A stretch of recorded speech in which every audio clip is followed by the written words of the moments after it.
Dude, it was at the edge, dude. It was just tickling. I got mind gamed by my body systems. Jesus. Damn, dude.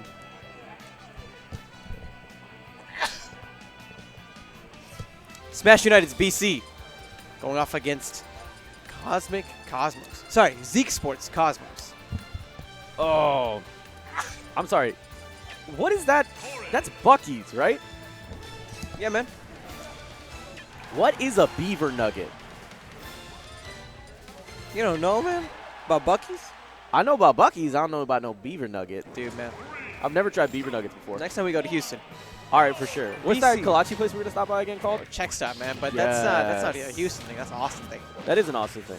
Didn't we stop by on our way to, No, I don't think we did. Don't get hit? Every Yeah. single time.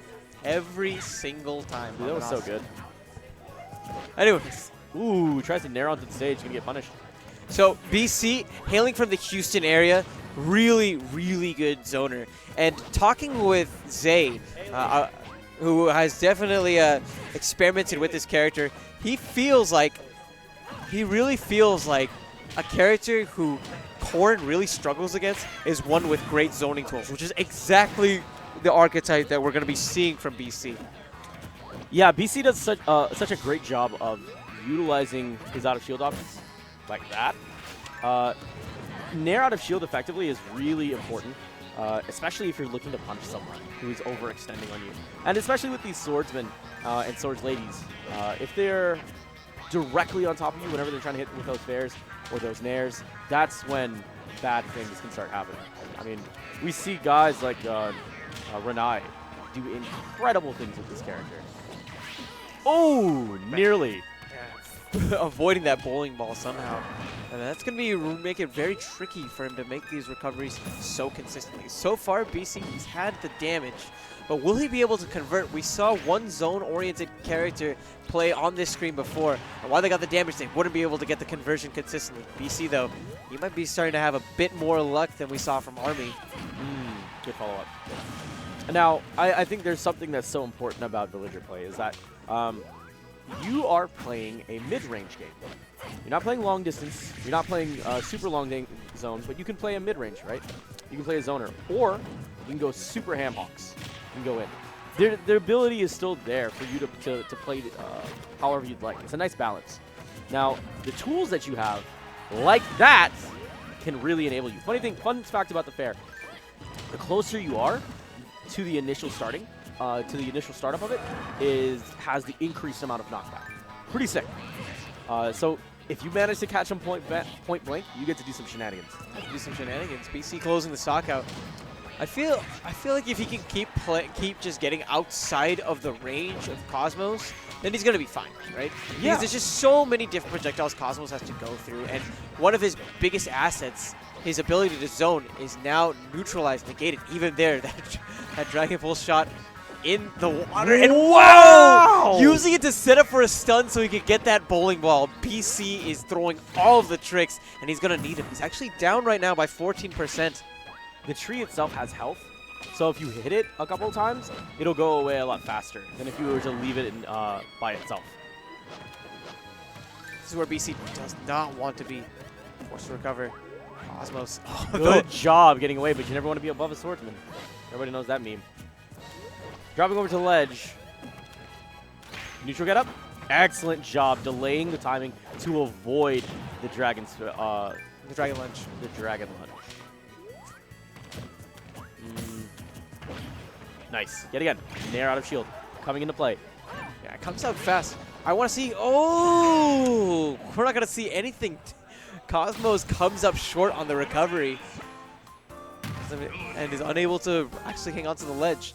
In this next game, it would be interesting to see Cosmos run up and just hold shield, bait out the Nair out of shield. Yeah, I agree. Can you do a Nair out of shield option select? No. It's a lot of OSs really revolve around shielding. The closest thing you can do is shield, option select, grab, shield, right?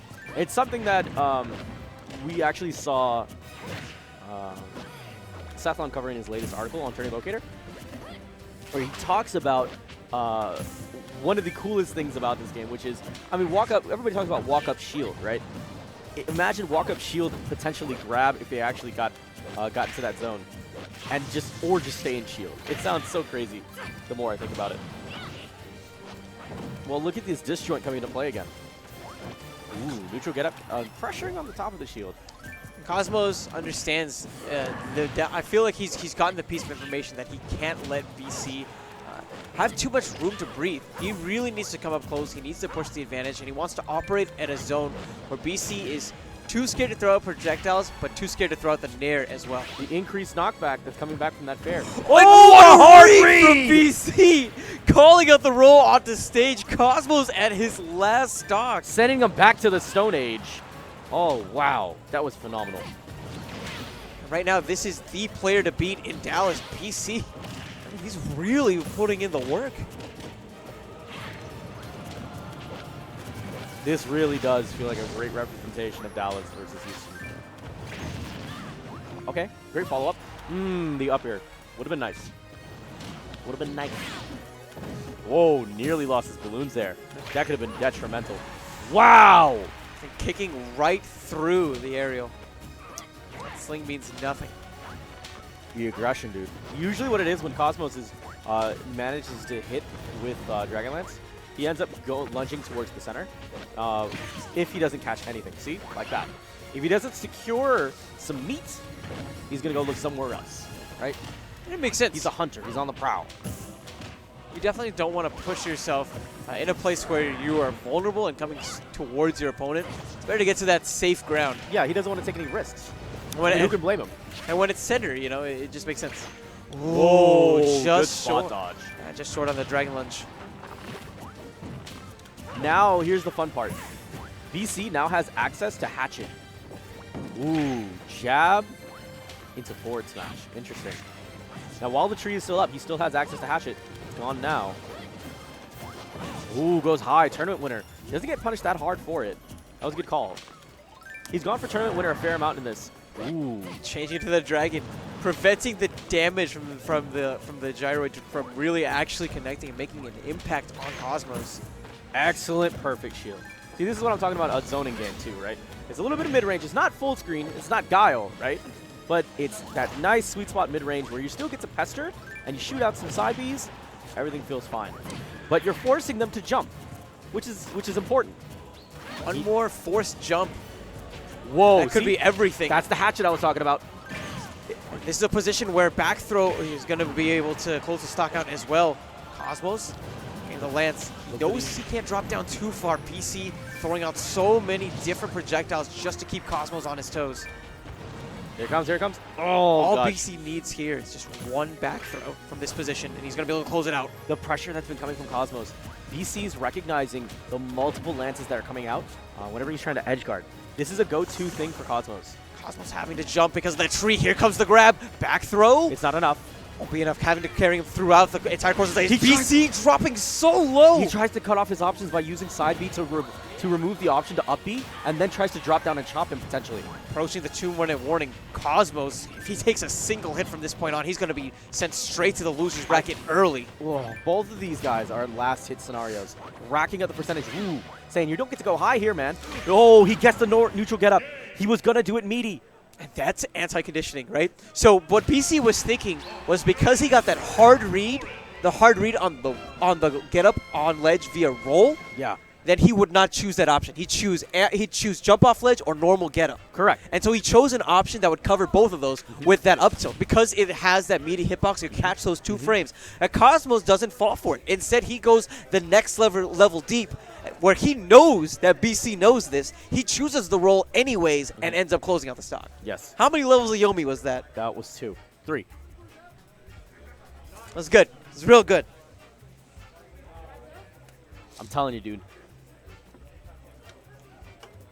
With these kind of situations, in this game in particular, guessing ledge options is crucial. You have to monitor who's doing what when.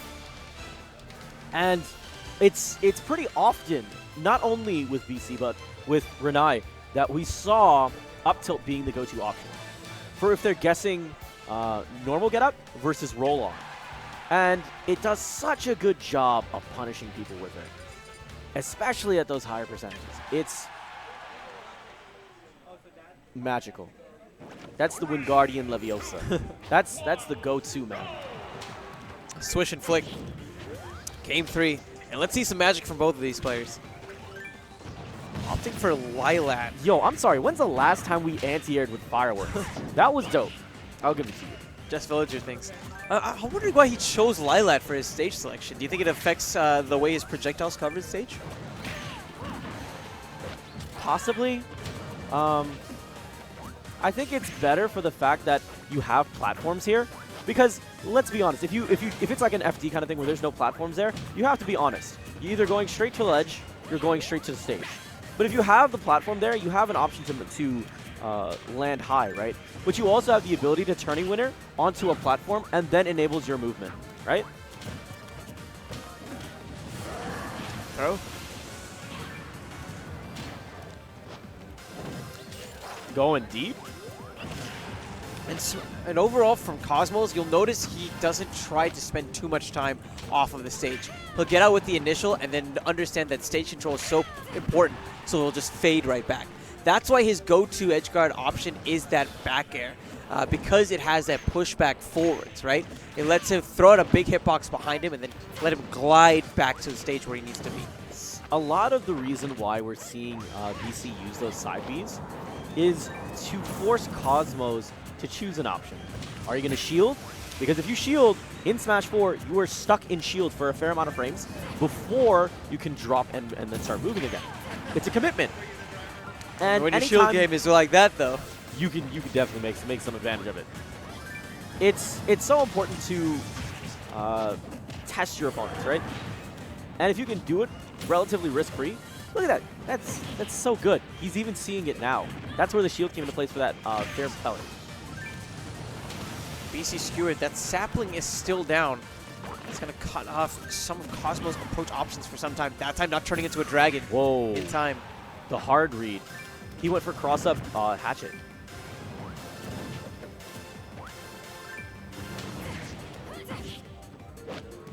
Just zoning him out, dude.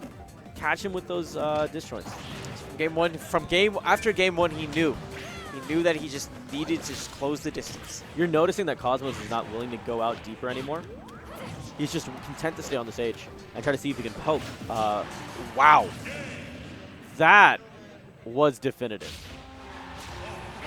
It's what we see from Cosmos so many times. He'll lose a game, and then he'll just come back and make it so that that last game of that set is so convincing.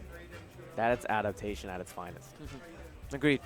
The big thing for me was I didn't see him get caught out with a nair out of shield once after game number 1. Correct. Because he played in a way where he could make the most of his zoning tools, and BC couldn't do anything with his because of how close he was.